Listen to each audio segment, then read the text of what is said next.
Trump ने भारत के खिलाफ ट्रेड वॉर का बिगुल बजा दिया है। रूस से हमारे रिश्तों पर भड़के ट्रंप ने 25% टैरिफ और सख्त आर्थिक पेनाल्टी की धमकी दी है। जवाब में भारत ने भी ट्रंप की इस धमकी के खिलाफ कूटनीतिक और व्यापारिक मोर्चा संभाल लिया है।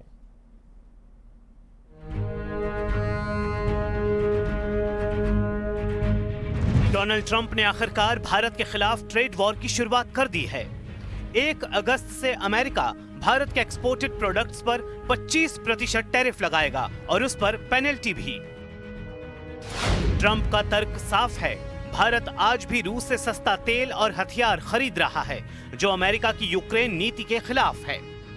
अपने social media platform truth social पर ट्रंप ने लिखा, भारत दोस्त है लेकिन व्यापार संतुलित नहीं है।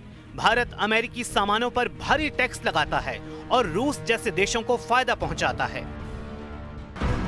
इस बयान से ये साफ हो गया है कि ट्रंप इस बार भारत को दो तरफा चोट देना चाहते हैं, कूटनीतिक और आर्थिक। यानी भारत को मिलने वाला फायदा खतरे में है। रूस से भारत की रक्षा साझेदारी और ऊर्जा डील से ट्रंप चिढ़े हुए हैं। ऐसे में ये ट्रेड टैरिफ सिर्फ एक आर्थिक कदम नहीं बल्कि एक रणनीतिक संदेश है कि अमेरिका के साथ रहना है तो उसकी शर्तों पर ही रहना होगा। लेकिन ट्रंप की 25% टैरिफ की नीति पर भारत ने सधे हुए लेकिन कड़े अंदाज में प्रतिक्रिया दी है। वाणिज्य मंत्रालय ने कहा है कि इस फैसले के सभी पहलुओं का अध्ययन किया जा रहा है और देश हित में हर जरूरी कदम उठाए जाएंगे। भारत ने साफ किया है कि किसानों, उद्यमियों और एमएसएमईज के हितों की रक्षा सर्वोपरि है। अमेरिका के साथ बातचीत जारी है लेकिन झुकाव नहीं होगा। हमारे किसानों, श्रमिकों, एंटरप्रेन्योर्स, उद्यमी, निर्यातकों, सूक्ष्म, लघु और मध्यम उद्योगों और उद्योग जगत के सभी हितधारकों के कल्याण की रक्षा और संवर्धन को सर्वोच्च महत्व देती है। हम अपने राष्ट्रीय हितों को सुरक्षित करने और आगे बढ़ाने के लिए सभी आवश्यक कदम उठाएंगे। ट्रंप के टैरिफ का सबसे बड़ा असर भारत के किसानों, टेक्सटाइल वर्कर्स, ज्वेलरी इंडस्ट्री और फार्मा सेक्टर पर पड़ेगा। भारत अमेरिका को जो सबसे ज्यादा सामान भेजता है उसमें चावल, झींगा, मसाले, गहने, दवाइयां, गारमेंट्स और मोबाइल्स शामिल हैं। अब जब इन पर 25% टैक्स और पेनल्टी लगेगी तो अमेरिका में इनकी कीमतें बढ़ेंगी, मांग घटेगी और भारत का एक्सपोर्ट गिर जाएगा। इसका सीधा असर भारतीय किसानों की आमदनी, टेक्सटाइल यूनिट्स की मैन्युफैक्चरिंग और एमएसएमईज के सर्वाइवल पर होगा। ट्रंप भारत पर इसलिए भड़के हुए हैं क्योंकि भारत ने रूस से तेल और हथियार लेने के फैसलों में अमेरिका की चेतावनियों को नजरअंदाज किया।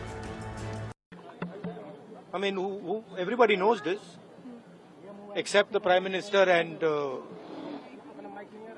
the Finance Minister. Everybody knows that the Indian economy is a dead economy. I'm glad that President Trump has stated a fact. What more do? Why are you asking this question? It is a dead economy. Are you people not aware of this? आपको ये मालूम नहीं है कि Indian economy dead economy है? कोई confusion है आप में? पूरी दुनिया जानती है कि Indian economy is a dead economy और बीजेपी ने इकोनॉमी को खत्म कर दिया है। नहीं, अभी क्या होगा? अभी वो कह रहा है, वो कह क्यों रहा है? क्योंकि वो अपनी ट्रेड डील चाहता है, तो वहां पे दबाएगा इनको। आप देखना कैसी ट्रेड डील बनती है। इतना ही नहीं, ट्रंप ने भारत पर टैरिफ का ऐलान करने के कुछ घंटे बाद ही पाकिस्तान के साथ तेल भंडार डील का ऐलान कर दिया और यहां तक कह दिया कि किसी दिन पाकिस्तान भारत को तेल बेच सकता है। ये सीधा मैसेज है, भारत को रूस से दूर रहना होगा, नहीं तो उसकी कीमत चुकानी होगी। चीन के साथ अमेरिका का टकराव चल ही रहा है और ट्रंप को लगता है कि भारत अगर रूस चीन गठजोड़ में फंसा रहेगा तो अमेरिका के लिए भरोसेमंद पार्टनर नहीं बन सकता। लेकिन भारत अब सिर्फ रिएक्शन नहीं देगा। सरकार समझ चुकी है कि इस ट्रेड वॉर को सिर्फ कूटनीति से नहीं, रणनीति से हैंडल करना होगा। भारत ने बीते वर्षों में जिस तरह यूएई, ऑस्ट्रेलिया और ब्रिटेन के साथ व्यापार समझौते किए हैं, वैसे ही अमेरिका के साथ भी आगे की सोच बनाई जा रही है। ट्रंप का ये टैरिफ गेम लंबा चले या पलट जाए, भारत अब तैयारी में है और ये लड़ाई अब सिर्फ इकोनॉमिक नहीं, जियोपॉलिटिकल हो चुकी है।